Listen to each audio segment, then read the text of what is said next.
Hello friends, എല്ലാവർക്കും നമസ്കാരം. നമ്മുടെ ഇഷ്ടപരമ്പരയുടെ ഇന്നത്തെ പുതുപുത്തൻ വിശേഷങ്ങളിലേക്ക് ഏവർക്കും സ്വാഗതം. അങ്ങനെ കാവേരിയെ ആദ്യം തൻ്റെ റിസോർട്ടിൽ എത്തിക്കണം, അതിനുശേഷം അവളോടുള്ള തൻ്റെ പ്രണയം വെളിപ്പെടുത്തണം, അങ്ങനെ തൻ്റെ ജീവിതത്തിലേക്കും ക്ഷണിക്കണം എന്നൊക്കെയുള്ള പ്ലാൻ തയ്യാറാക്കി വെച്ചിരിക്കുകയാണ് നിവിന്.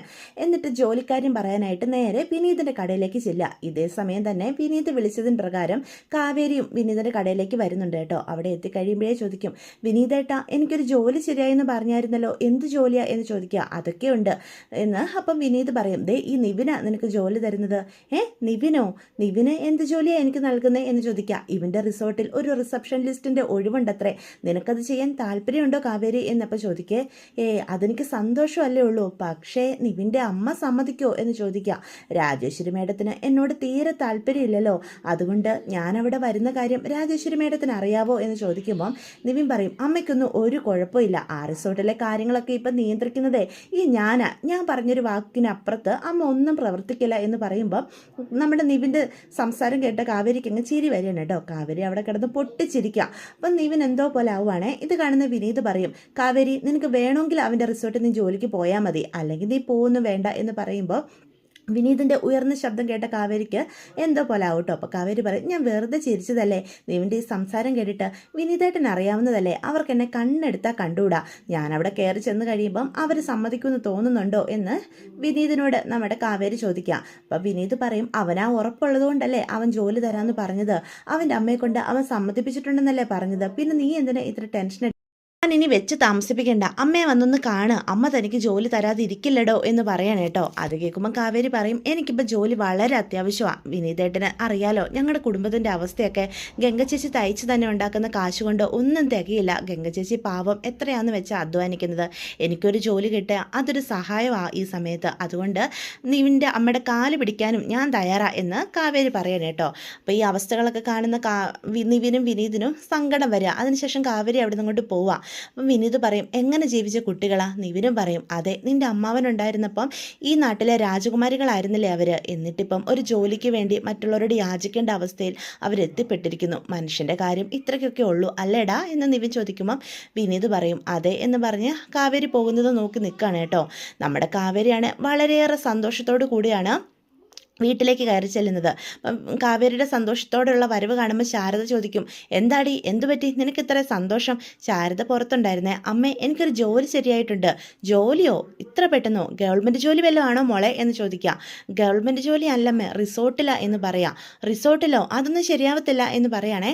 അത് കേട്ടുകൊണ്ട് വരുന്ന ഗംഗ പറയും, അമ്മേ ഈ നാട്ടിൽ മുഴുവനും റിസോർട്ടും ഹോം സ്റ്റേയും ഒക്കെയാണ്, അപ്പം ജോലി വേഗം കിട്ടുക എന്ന് വെച്ചാൽ ഇവിടെയൊക്കെ കിട്ടത്തുള്ളല്ലോ എന്ന് പറയാണ്.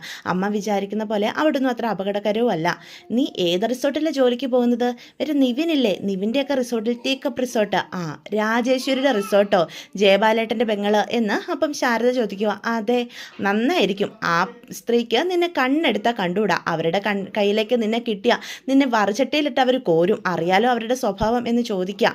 അത് കേൾക്കുന്ന കാവേരി പറയും, അമ്മേ അതൊക്കെ ഞാൻ നോക്കിക്കോളാം, അമ്മയുടെ മോളെ അങ്ങനെ ആർക്കെങ്കിലും വേദനിപ്പിക്കാൻ പറ്റുമെന്ന് അമ്മയ്ക്ക് തോന്നുന്നുണ്ടോ? അവരെ ഡീൽ ചെയ്യാനുള്ള കഴിവൊക്കെ ഈ കാവേരിക്കുണ്ട്, അമ്മയൊന്ന് സമ്മതിച്ചാൽ മതി, നമുക്ക് ഈ ജോലി എത്ര അത്യാവശ്യമാണെന്ന് അമ്മയ്ക്കും അറിയാവുന്നതല്ലേ എന്ന് ചോദിക്കുക. ഗംഗ ചേച്ചി തന്നെ എത്രയെന്ന് വെച്ചാൽ കഷ്ടപ്പെടുന്നത്, അമ്മ കാണുന്നില്ലേ ചേച്ചിയുടെ കഷ്ടപ്പാട്, അച്ഛനുണ്ടായിരുന്നെങ്കിൽ ചേച്ചി ഇതുപോലെ ഇട്ട് കഷ്ടപ്പെടാൻ സമ്മതിക്കുമായിരുന്നോ എന്നൊക്കെ ചോദിക്കുമ്പം പാതി മനസ്സാവുകയാണ് കേട്ടോ ശാരദയ്ക്ക്. ദേ രാജേശ്വരിയുടെ അടുത്തേക്ക് നീ ജോലിക്ക് പോകുന്നതിൽ എനിക്ക് ഒട്ടും താല്പര്യമില്ല കാവേരി, എന്തായാലും ഇക്കാര്യം ജയബാലേട്ടനോടൊന്ന് പറയട്ടെ. അത് കേൾക്കുന്ന കാവേരിക്ക് ദേഷ്യം വരിക. എൻ്റെ അമ്മ എന്തിനാ എല്ലാത്തിനും ജയബാലങ്കളുടെ പിടിച്ചിടുന്നത്, നമ്മുടെ ഏത് കാര്യത്തിലാണ് അച്ഛന് മരണശേഷം അങ്കിൾ ഇടപെട്ടിട്ടുള്ളത്, അമ്മയ്ക്ക് കാര്യങ്ങളൊക്കെ ഇത്രയായിട്ട് മനസ്സിലാകുന്നില്ലേ എന്ന് ചോദിക്കുക.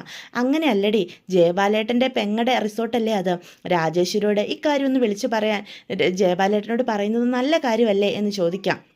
അപ്പോൾ ഗംഗ പറയും, അമ്മയുടെ ആശ്വാസത്തിനല്ലേ കാവേരി, അമ്മ എന്തെങ്കിലും ചെയ്യട്ടെ, നീ വെറുതെ വഴക്കുണ്ടാക്കല്ലേ എന്ന് പറയുമ്പം പിന്നെ കാവേരി മിണ്ടാതിരിക്കുകയാണ് കേട്ടോ. ഇതേ സമയം ജയബാലൻ്റെ ഫോണിലേക്ക് ശാരദ വിളിക്കുമ്പം പ്രവീണയാണ് എടുക്കുന്നത്. ജയബാലൻ കുളിക്കായിരുന്നു. അല്ല ശാരദയോ, എന്തൊക്കെയുണ്ട് വിശേഷം? നിങ്ങൾക്ക് വീട് തിരിച്ചു കിട്ടിയല്ലേ, കാര്യങ്ങളൊക്കെ ഞാൻ അറിയുന്നുണ്ടായിരുന്നു, നന്നായി എന്നൊക്കെ ഇങ്ങനെ പറയാം.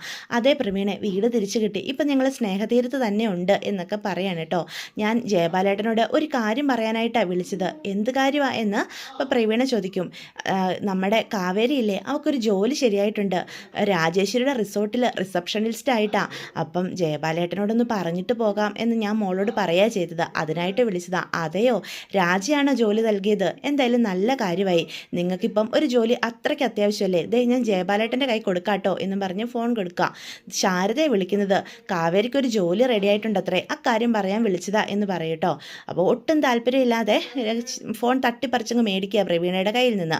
എന്നിട്ട് ശാരദ എവിടെയാണ് കാവേരി മോൾക്ക് ജോലി കിട്ടിയതെന്നൊക്കെ ചോദിക്കുമ്പം രാജേശ്വരിയുടെ റിസോർട്ടിലാണെന്നൊക്കെ പറയാം. നിവിൻ വഴിയാ ജോലി കിട്ടിയതെന്നൊക്കെ കേൾക്കുന്ന ജയപാലന് നല്ല ദേഷ്യം വരികയാണ്. എന്നിട്ടും അതൊന്നും പ്രകടിപ്പിക്കാതെ ശാരദയോട് പറയും, അതെയോ, കാവേരിമൊക്കൊരു ജോലി കിട്ടിയത് എന്തായാലും നല്ല കാര്യമായി. നിങ്ങളുടെ ഇപ്പോഴത്തെ സ്ഥിതിക്ക് അവൾക്കൊരു ജോലി അത്രയ്ക്ക് അത്യാവശ്യമല്ലേ?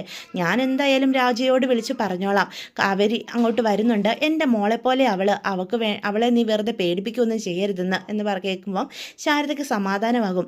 ജയപാലേട്ടനോട് ഇക്കാര്യം എങ്ങനെയൊന്ന് പറയുമെന്ന് കരുതിയാണ് ഞാൻ വിളിച്ചത്. രാജിക്ക് അത്രയ്ക്ക് താല്പര്യമില്ലല്ലോ കാവേരിയോട്, അതാ അവളെ അങ്ങോട്ട് ജോലിക്ക് വിടാൻ എനിക്കൊരു പേടി എന്ന് പറയുന്ന കേൾക്കുന്ന ജയപാലൻ പറയും, അതൊന്നും സാരമില്ലെന്നേ, രാജോട് ഞാൻ കാര്യങ്ങളൊക്കെ സംസാരിച്ചോളാം എന്ന് പറയണം കേട്ടോ. പെട്ടെന്ന് ഫോൺ ദേഷ്യത്തോട് കട്ട് ചെയ്യുക. പ്രവീണെ, ഒരു കാര്യം ഞാൻ പറഞ്ഞേക്കാം, ശാരദയോ മക്കളോ ആരെങ്കിലും ഇനി എന്തെങ്കിലും കാര്യത്തിന് ഫോൺ വിളിച്ചുകൊണ്ട് വന്നു കഴിഞ്ഞാൽ ദയവ് ചെയ്ത് നീ എൻ്റെ കയ്യിൽ തന്നേക്കരുത്. അവർ മരിക്കുകയോ ജീവിക്കുകയോ എന്താണെന്ന് വെച്ചാൽ ചെയ്യട്ടെ എന്ന് പറഞ്ഞ് അവിടുന്ന് ദേഷ്യപ്പെട്ട് അങ്ങോട്ട് പോവാം. ഈ ജയപാലേട്ടൻ ഇത് എന്തു പറ്റി? അരവിന്ദേട്ടൻ മരിച്ചപ്പോൾ തൊട്ട് കാണുന്നതാണല്ലോ ഈ സ്വഭാവം എന്ന് പ്രവീണെ അപ്പം മനസ്സിൽ പറയാം. ഓരോ സമയം ഓരോ സ്വഭാവം. ജയപാലേട്ടൻ ചെയ്യുന്നതൊന്നും അത്ര ശരിയായിട്ട് എനിക്ക് തോന്നുന്നില്ല. അല്ല, ഞാനിതിപ്പോൾ എന്ത് ചെയ്യാനാ എന്ന് പറയാണ് കേട്ടോ. ഇതേ സമയം നിവിനാണ് വീട്ടിലെത്തി കഴിയുമ്പം നമ്മുടെ രാജേശ്വരി ചോദിക്കും, അല്ല നിവിനെ, നീ ഒരു ജോലിക്കാരുടെ കാര്യം പറഞ്ഞില്ലായിരുന്നോ റിസപ്ഷനിൽ ഇരിക്കാൻ ഒരു കുട്ടിയെ കൊണ്ടുവരുന്ന? അതെ അമ്മേ, അമ്മയ്ക്ക് എന്താ എൻ്റെ വാക്ക് വിശ്വാസമില്ലേ എന്ന് ചോദിക്കുക. നിന്നെ പോലെ തന്നെ ഒരു ഉത്തരവാദിത്വം ഇല്ലാത്ത ആളെ ആരെങ്കിലും ആണോ എന്ന് ചോദിക്കുക. അങ്ങനെയൊന്നും അല്ലമ്മേ, നല്ല എഫിഷ്യൻറ്റും ആയിട്ടുള്ളൊരു പെൺകുട്ടിയാണ്, വളരെ സ്മാർട്ടാണ്. നമ്മുടെ ഈ റിസപ്ഷനിൽ ആ കുട്ടി ഇരിക്കുവാണെങ്കിൽ ഗസ്റ്റുകളൊക്കെ ഇങ്ങോട്ട് പുഴ പോലെ വരില്ലേ എന്ന് പറയാം. ഓഹോ, ഇത്രമാത്രം പുകഴ്ത്താൻ നിനക്ക് ആ പെൺകുട്ടി എങ്ങനെ അറിയാം? നീ ഈ നാട്ടിൽ സ്ഥിരമായിട്ട് നിൽക്കാൻ തുടങ്ങിയിട്ട് കുറച്ച് ദിവസങ്ങളല്ലേ ആയുള്ളൂ, അപ്പോഴത്തേക്കും നിനക്കിവിടെ ബന്ധങ്ങളൊക്കെ ആയോ എന്ന് ചോദിക്കാം. എനിക്ക് മാത്രമല്ല അമ്മയ്ക്കും ഈ പെൺകുട്ടിയെ അറിയാം. ആരാ? ഞാൻ അറിയാവുന്ന പെൺകുട്ടിയാണെങ്കിൽ ഏതാ എന്നങ്ങ് ചോദിക്കുകയാണ് കേട്ടോ രാജേശ്വരി. ഇത് കേൾക്കുമ്പോൾ നിവിൻ പറയും, അത് വിനീതില്ലേ, തയ്യൽക്കട നടത്തുന്ന വിനീതിൻ്റെ അമ്മാവൻ്റെ മോളാ. ആര്? അവിടെ 3-4 പെൺകുട്ടികളല്ലേ, അതിലാരാ എന്ന് രാജേശ്വരി അപ്പം ചോദിക്കും. അത് കാവേരി എന്ന് പറയാം. ഏത്? ആ വഴുക്കമരം കയറിയ പെണ്ണോ? നിന്റെ കൈ പൊട്ടാസിട്ട് ആ പെണ്ണിൻ്റെ കാര്യമാണോ നീ പറയുന്നത്? നിവിന് ഒരു കാര്യം ഞാൻ പറഞ്ഞേക്കാം, റിസപ്ഷനിലെ ഞാൻ ഇരുന്നോളാം, എന്തായാലും അവളെ പിടിച്ച് ഇവിടെ സ്ഥാപിക്കാൻ ഞാൻ ഉദ്ദേശിച്ചിട്ടില്ല. എന്തൊരു അഹങ്കാരം പിടിച്ച പെണ്ണാ അത്. അങ്ങനെയുള്ള പെൺകുട്ടികൾക്കൊന്നും പറ്റിയ സ്ഥലമല്ല ഈ രാജേശ്വരിയുടെ ഈ റിസോർട്ട്. ഞാൻ വളരെ കഷ്ടപ്പെട്ട ഇത് ഇന്ന് ഈ കാണുന്ന നിലയിൽ എത്തിച്ചിരിക്കുന്നത്. അത് ഒറ്റയടിക്ക് നശിപ്പിക്കാനല്ല ഞാൻ ഉദ്ദേശിച്ചത്. അപ്പം ആസിഫ് ഇതെല്ലാം കേട്ട് അടുത്ത് നിൽക്കുന്നുണ്ട്. അപ്പം രാജേശ്വരി ആസിഫിനോട് പറയും, കണ്ടോ, ഇവനെ പോലെ തന്നെ ഒരു വെളിവും ബോധവും ഇല്ലാത്ത ഒരുത്തിയാണ് ഇവൻ ഇവിടെ കൊണ്ട് പ്രതിഷ്ഠിക്കാൻ വന്നിരിക്കുന്നത്. ഞാൻ ഈ കസേരയിലിരുന്ന് ഇത് നോക്കി നടത്തേണ്ടി വന്നാലും അവളെ ഞാൻ ഈ റിസോർട്ടിൻ്റെ പടി കയറ്റത്തില്ല എന്ന് രാജേശ്വരി പറയാം. അമ്മ എന്താ ഈ പറയുന്നത്? അവൾ നല്ല സ്മാർട്ടായിട്ടുള്ള കുട്ടിയമ്മേ. അവർക്കിപ്പം ഒരു ജോലിക്ക് അത്യാവശ്യമാണ്. അവരുടെ അച്ഛൻ മരിച്ചില്ലേ, എന്തൊക്കെയോ സാമ്പത്തിക പ്രശ്നങ്ങളും ഉണ്ട്. സാമ്പത്തികമായിട്ട് സഹായിക്കാൻ അവർ സമ്മതിക്കില്ല. പക്ഷേ ഒരു ജോലി നൽകി സഹായിക്കുമെന്ന് പറയുന്നത് നല്ല കാര്യമല്ലേ? നിനക്കൊക്കെ എന്നു മുതലാണ് ഇത്രയ്ക്ക് ബന്ധം അവരുമായിട്ടുണ്ടായത് എന്ന് ചോദിക്കുക. അത് പിന്നെ ജയപാലൻ അമ്മാവൻ അവരൊക്കെ ആയിട്ട് നല്ല അടുപ്പമല്ലായിരുന്നു അമ്മേ, അതുകൊണ്ടുള്ളൊരു ബന്ധമാണ്. പിന്നെ വിനീത് എൻ്റെ കൂട്ടുകാരനല്ലേ എന്ന് പറയാം. എനിക്കില്ലാത്തൊരു ബന്ധം നീ കൂടുതൽ ആരുമായിട്ടും ഉണ്ടാക്കണ്ട. ജയപാലൻ അമ്മാവൻ അങ്ങനെ ബന്ധം ഉണ്ടെങ്കിൽ ആ കാര്യങ്ങളൊക്കെ ജയപാലേട്ടൻ നോക്കിക്കോളും, നീ അതിന് കൂടുതൽ ഒത്താശ ചെയ്യണ്ട എന്ന് പറയണം.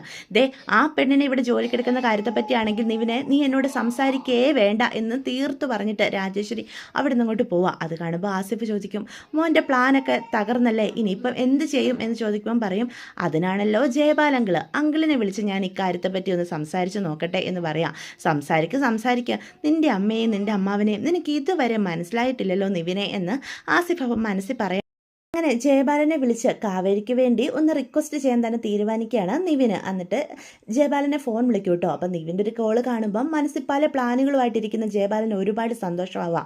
അതെ അങ്കിളെ, എനിക്കൊരു സഹായം ചെയ്തു തരുമോ എന്നൊക്കെ ചോദിക്കുകയാണ് കേട്ടോ. എന്താ കാര്യം? അത് ആ കാവേരി ഇല്ലേ? ഏത് കാവേരി? അരവിന്ദൻ അങ്കിളിൻ്റെ മോള്. ഓ, അവളും നീയുമായിട്ട് എന്താ ബന്ധം? ഞാൻ നിന്നോട് പറഞ്ഞിട്ടുള്ളതല്ലേ ആ കുടുംബമായിട്ട് കൂടുതൽ അടുപ്പത്തിനൊന്നും പോകണ്ടെന്ന്. എൻ്റെ അങ്കിളെ ഒന്ന് പറയാൻ സമ്മതിക്കുക. ആ വിനീതില്ലേ, അവൻ എൻ്റെ കൂട്ടുകാരനല്ലേ, അവൻ എന്നോട് ആദ്യമായിട്ട് ഒരു സഹായം ചോദിച്ചതാ, ആ കുടുംബത്തിൽ ആർക്കെങ്കിലും ഒരു ജോലി മേടിച്ചു കൊടുക്കാവോ എന്ന്. കാവേരി പഠിത്തമൊക്കെ കഴിഞ്ഞ് നിൽക്കുമല്ലേ, ആ കുട്ടിക്ക് ഇവിടെ ആണെങ്കിൽ ഒരു റിസപ്ഷനിൽ ഒരു ഒഴിവുമുണ്ട്, അതുകൊണ്ടാണ് ഞാൻ ജോലിക്കാര്യം പറഞ്ഞത്. അമ്മയെ പറഞ്ഞ് ഒന്ന് സമ്മതിപ്പിക്കങ്ങളെ എന്ന് പറയാം. ഓ, ഇതായിരുന്നോ കാര്യം? ദേ, ഞാനൊരു കാര്യം പറഞ്ഞേക്കാം. ഇപ്പം ഞാൻ രാജേശ്വരിയുടെ ഇതിനെപ്പറ്റി സംസാരിക്കാം, പക്ഷെ മേലിൽ ആ കുടുംബമായിട്ട് നീ കൂടുതൽ ബന്ധം സ്ഥാപിക്കാൻ നടക്കണ്ട, നമുക്കാർക്കും പറ്റിയവരല്ല അവർ എന്ന് പറഞ്ഞ് ഫോൺ കട്ട് ചെയ്യുവാണ് കേട്ടോ. അപ്പം ജയപാലൻ ഈ രീതി സംസാരിച്ച് കേൾക്കുന്ന നമ്മുടെ നിവിന് സംശയമൊക്കെ തോന്നുന്നുണ്ടെങ്കിലും പിന്നെ അതിനെപ്പറ്റി ചിന്തിക്കാതെ അവിടെ നിന്ന് ഇങ്ങോട്ട് പോവാം. അപ്പോൾ രാജേശ്വരി ഫോൺ വിളിക്കാൻ തന്നെ ജയപാലൻ തീരുമാനിക്കുക. മറ്റൊന്നും കൊണ്ടല്ല, നിവിനെ ഇപ്പോൾ പിണക്കുന്നത് അത്രയ്ക്ക് നല്ലതല്ല. എന്നാൽ കാവേരിയെ സ്ഥിരമായിട്ട് അവിടെ നിർത്താനും പറ്റത്തില്ല. കുറച്ച് ദിവസം അവൾ അവിടെ ജോലി ചെയ്യട്ടെ, അതിനുശേഷം രാജേശ്വരിയെ കൊണ്ട് തന്നെ അവിടുന്ന് അവളെ അടിച്ചിറക്കണം എന്നൊക്കെ ജയപാലൻ തീരുമാനിക്കുക. കാരണം നമ്മുടെ നിവിനെ കൊണ്ട് ജയപാലൻ്റെ മകളായ രാഗിണിയെ കല്യാണം കഴിപ്പിക്കണമെന്നാണ് ജയപാലൻ്റെ ആഗ്രഹം. അപ്പം നിവിനെ ഇപ്പം തന്നെ പിണക്കിക്കഴിഞ്ഞാൽ ആ ആഗ്രഹം നടക്കാതെ പോകും. അതങ്ങനെ സംഭവിക്കരുത്. അതുകൊണ്ട് നിവിനെയും രാജേശ്വരിയും പിണക്കാതെ ഒരു സംശയം തോന്നാത്ത വിധം തന്നോട് അടുപ്പിച്ച് നിർത്താൻ തന്നെ ജയപാലൻ തീരുമാനിക്കുകയാണ് കേട്ടോ. അപ്പോൾ രാജേശ്വരിക്ക് ജയപാലൻ്റെ ഫോൺ കോൾ കാണുമ്പം തന്നെ വലിയ താല്പര്യമൊന്നുമില്ല, എങ്കിലും കോൾ എടുക്കും. രാജി, ഞാൻ കാര്യങ്ങളൊക്കെ അറിഞ്ഞായിരുന്നു. രാജി, കാര്യങ്ങളൊക്കെ നിവിൻ മോൻ എന്നോട് പറഞ്ഞു. ആ കാവേരിക്ക് അവിടെ ഒരു ജോലി കൊടുത്തെന്നും കരുതി നിനക്കിപ്പോൾ എന്ത് നഷ്ടം വരാനാ? ദേ ജയപാലേട്ട, ആ പെണ്ണിൻ്റെ സ്വഭാവം അറിയാലോ, ഒരു അഹങ്കാരം പിടിച്ച പെണ്ണാ. അതൊക്കെ അതെ, എനിക്കറിയാം. ആ അരവിന്ദൻ്റെ ബാക്കി മക്കളെ പോലൊന്നും അല്ല അവള് എന്നും കരുതി ആ കുടുംബത്തിനൊരു താങ്ങാവാൻ വേണ്ടിയിട്ടല്ലേ ഇങ്ങനെ ചോദിക്കുന്നേ? നീ പറ്റുമെങ്കിലും ഒരു ജോലി കൊടുക്ക്. ഇപ്പം പാവം നമ്മുടെ നിവിൻ മോനെ എന്തിനാ പിണക്കുന്നത്? അവനൊരു ആഗ്രഹം പറഞ്ഞിട്ട് നീ അതിനോട് എതിര് കാണിച്ചാൽ, ദേ ഞാനൊരു കാര്യം പറഞ്ഞേക്കാം രാജി, അവൻ നിന്നിൽ നിന്ന് അകന്നു പോകും. അത് നീ ആഗ്രഹിക്കുന്നുണ്ടോ? പിന്നീട് നിനക്ക് അവളെ അവിടെ നിന്ന് അടിച്ചിറക്കാൻ സാവകാശം കിട്ടും. അപ്പം നീ നിന്റെ ഇഷ്ടം പോലെ ചെയ്തോ എന്നും പറഞ്ഞ് രാജേശ്വരിക്ക് ബുദ്ധി ഉപദേശിച്ചു കൊടുക്കുകയാണ് ജയപാലൻ. അപ്പം ജയപാലൻ പറയുന്ന ഈ കാര്യങ്ങൾ ശരിയാണെന്ന് രാജേശ്വരിക്കും തോന്നുന്നുണ്ട്. കാരണം ഇപ്പം തീർത്തും എതിർത്ത് കഴിഞ്ഞാൽ നിവിന് തന്നോട് ഒരു ദേഷ്യവും അതുപോലെ തന്നെ അകൽച്ചയും ഉണ്ടാകും. അതൊരിക്കലും ഉണ്ടാകാൻ പാടില്ല. തൻ്റെ മകൻ എപ്പോഴും തന്നോട് അടുത്ത് നിൽക്കാനാണ് രാജേശ്വരി ആഗ്രഹിക്കുന്നത്. എന്നാൽ ഇവിടെ ജോലി കൊടുത്തതിന് ശേഷം എങ്ങനെയെങ്കിലും അവളെ പുറത്താക്കാൻ നോക്കാം എന്നൊക്കെ രാജേശ്വരിയും തീരുമാനിക്കുകയാണ് കേട്ടോ. അതുകൊണ്ട് തന്നെ നിൻ്റെ അടുത്തേക്ക് ചെന്ന് പറയും, നീ എന്നോട് ഇത്രയും പറഞ്ഞതല്ലേ, അതുകൊണ്ട് ആ പെണ്ണിനോട് വരാൻ പറ. ദേ, അവളിവിടെ വന്നിട്ട് എന്തെങ്കിലും അഹങ്കാരം കാണിച്ചു കഴിഞ്ഞാൽ അപ്പം തന്നെ ഞാൻ അവളെ ഇവിടുന്ന് അടിച്ച് പുറത്താക്കും. അവളെ കാര്യം ഞാൻ പറഞ്ഞേക്കാം. ഇല്ലമ്മേ, കാവേരി ഒരു പ്രശ്നം ഉണ്ടാക്കില്ല. അവൾക്ക് ഈ ജോലി അത്രയ്ക്ക് അത്യാവശ്യമാണ്. അവളുടെ കുടുംബം നോക്കാൻ വേണ്ടിയിട്ടല്ലേ അവൾ ഇങ്ങനൊരു ജോലിക്ക് വേണ്ടി എന്നോട് ചോദിച്ചത്. അപ്പം നമ്മളെപ്പോലുള്ളവർ വേണ്ടേ അവരെ സഹായിക്കാൻ? നമുക്കാണ് ഇവിടെ ഇഷ്ടം പോലെ തൊഴിലവസരങ്ങളും ഉണ്ട് എന്ന് പറയണം കേട്ടോ. അപ്പം രാജേശ്വരി ഒന്നും മിണ്ടാതെ അവിടെ നിന്ന് പോവുക. ആസിഫ് പറയും, നീ വിചാരിച്ച പോലെ കാര്യങ്ങളൊക്കെ നടന്നല്ലോടാ എന്ന് ചോദിക്കാം. അല്ലെങ്കിലും എൻ്റെ അമ്മയ്ക്ക് അങ്ങനെ പിടിവാശിയൊന്നും പിടിച്ചിരിക്കാൻ പറ്റില്ല. എന്നോട് നല്ല സ്നേഹമാണ്. പിന്നെ ആ ജയപാലനങ്ങളും ഇതിനെപ്പറ്റി സംസാരിച്ച് കാണും എന്ന് പറയാൻ കേട്ടോ. അപ്പോൾ ആസിഫ് നിവൻ്റെ ഈ സന്തോഷമൊക്കെ നോക്കിക്കൊണ്ട് നിൽക്കുകയാണ്. അങ്ങനെ നമ്മുടെ കാവേരി ജോലിക്ക് പോകാൻ തന്നെ തീരുമാനിക്കുകയാണ്.